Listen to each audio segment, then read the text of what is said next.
ಹನೂರು ಗ್ರಾಮದಲ್ಲಿ ಕ್ಷೇತ್ರ ಅಧಿದೇವತೆಯಾಗಿ ನೆಲೆ ನಿಂತ ಮಹಾತಾಯಿ ನೀನು.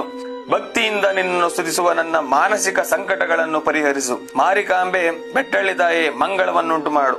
ಒಳ್ಳೆಯ ಜನರಿಗೆ ಕೆಡುಕನ್ನುಂಟು ಮಾಡುವ ದುಷ್ಟ ಬುದ್ಧಿಯ ಜನರ ಮೇಲೆ ಸದಾ ನಿನ್ನ ದೃಷ್ಟಿ ಇರಲಿ. ಶ್ರೀ ಬೆಟ್ಟಳ್ಳಿ ಮಾರಮ್ಮನವರಿಗೆ ನನ್ನ ಸಾಷ್ಟಾಂಗ ನಮಸ್ಕಾರಗಳು. ನಮೋ ನಮೋ ಇಂದ್ರಾಕ್ಷಿ ಆರ್ಯಳೆ, ನಮೋ ನಮೋ ಶಿವೆ ಪದ್ಮಾವತಿಯೇ, ನಮೋ ನಮೋ ಕ್ಷೇತ್ರೇಶ್ವರಿಯೇ, ಆನಂದಾಯೇ ಸುದಂದಾಯೇ, ನಮೋ ನಮೋ ಹ್ರೀಂಕಾರಿ ಶಂಕರೇ, ನಮೋ ನಮೋ ಖಡ್ವಾಂಗಿ ಹರಯೇ, ನಮೋ ನಮೋ ನಾರಾಯಣೆ ಮಹಾಶಕ್ತಿ ಸ್ವರೂಪಿಣಿ ಶ್ರೀ ಬೆಟ್ಟಳ್ಳಿ ಮಾರಿಕಾಂಬಾದೇವಿ ನಮೋಸ್ತುತೆ.